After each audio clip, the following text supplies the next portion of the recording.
And now I'm going to pass it on to Claire, and Claire is going to talk about some of the examples we found in our scan. So she's going to share some examples of how some other organizations are thinking about values and health equity. Thank you, Sume. And I was just thinking the very same thing because I sent that email this morning to my team saying, do we have any ideas about how to take some next steps around looking at our organizational culture? And as you were going along there, I thought, Sume, that's exactly what we need to be doing. So thanks for that process and that way to facilitate dialogue or conversation.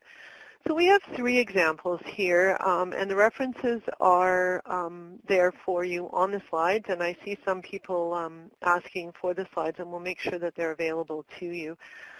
The first one is the EQUIP intervention, and I called it the intervention, and it's really looking at enhancing equity-oriented care within primary health care, and this is Annette Brown and her team, and there's actually 2 articles, and this is the second one talking about disruption as an opportunity and really the impact on organizational health equity intervention. So the organization that was being looked at within that particular article were 4 primary health care clinics or sites. And the strategy, and it's interesting because a lot of what you're coming up with on the chat line was actually pretty, what I would call everyday staff education and an organizational level either program or service change.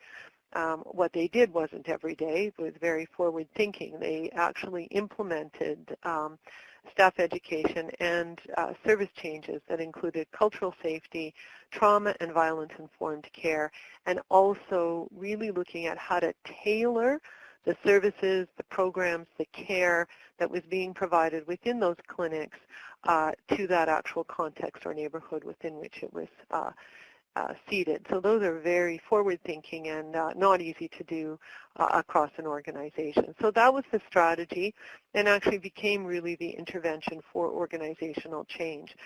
The values in this particular example were not actually really explicitly stated. However, there was evidence of social justice, equity for sure, respect, reciprocity, engagement, maybe even leaning into that notion of solidarity between the patient, the staff, the client, and the community, and I put a question mark there.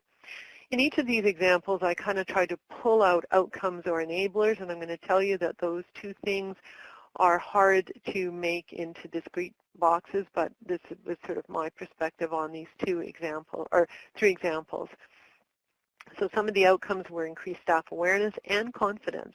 But it really, one of the biggest ones was that it surfaced tension between the values articulated by the staff and those driving the larger system, whether it was the larger health authority, the larger organization around those clinics, or society at large.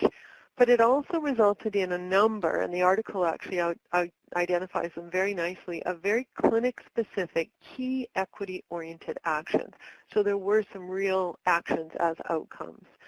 The enablers are there, and you can see them, but you can also see that the involvement of the interdisciplinary team, the need for leadership, the need for participatory processes, and that shift in organizational policies and processes.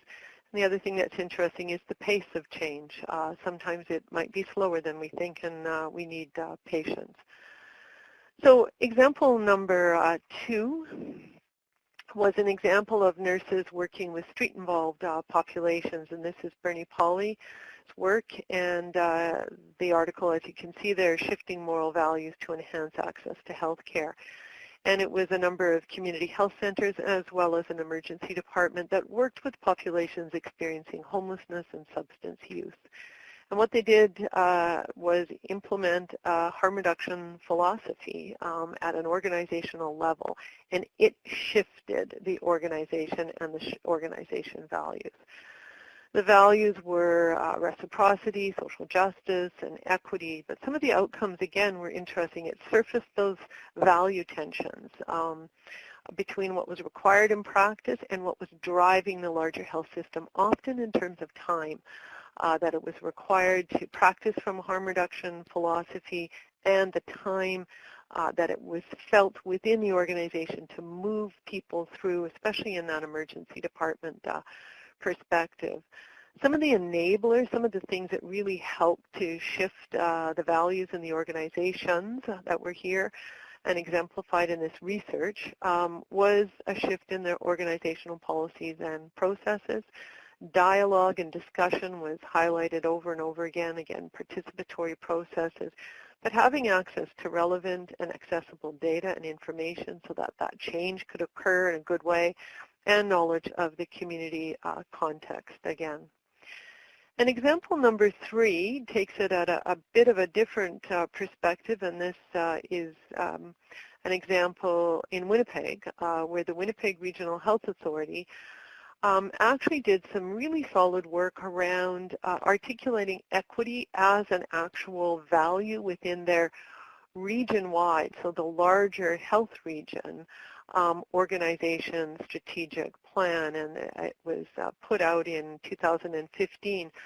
What was interesting is that the Population and Public Health program articulated their strategy, their Health for All, they called it, in 2013. And that artifact, as it might be called, an organizational artifact, actually influenced the larger organization's values. And you can see it as an appendix. I think it's Appendix 5.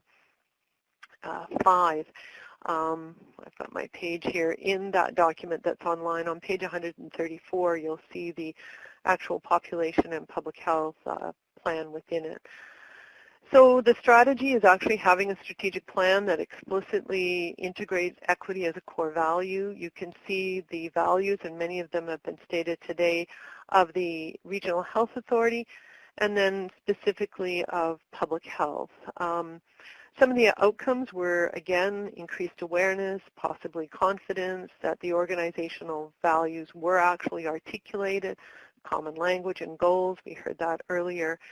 But I think some of the enablers in this case was real commitment to staff engagement, the use and engagement of the interdisciplinary team, including the community, leadership for sure, back to those participatory processes, as I said earlier, with those strategies and mechanisms, and maybe just following those participatory action research methods. Again, accessible and relevant data to kind of make that case for equity and for equity action, and then being knowledgeable about the community and the community context. So back to you, Sume, to kind of wrap up, and then I think we've got some time for some discussion. Great. Thank you so much for that, Claire. And it's really interesting that you are going through those 3 examples, just the consistency between what shared in those research articles and some of the more conceptual pieces which I discussed earlier. And I think I'll just conclude by sharing with sort of a bit of what we landed as a group when we met, which is the sense that our shared values are really important drivers for health equity action. And sometimes organizations change, so you may have a new practice which then shifts values. Or sometimes the value changes and then the organizational practices follow. But regardless of the order in which that happens, there really needs to be this consistency between what the organization says it is and what the organization actually does. And that one of the ways in which you do this is really engage in the dialogue. So we have to actually engage in conversations about what our values are and the extent to which our behaviors reflect those values which we want to see. And so really taking that dialogical approach to shift in our organizational values and our organizational culture.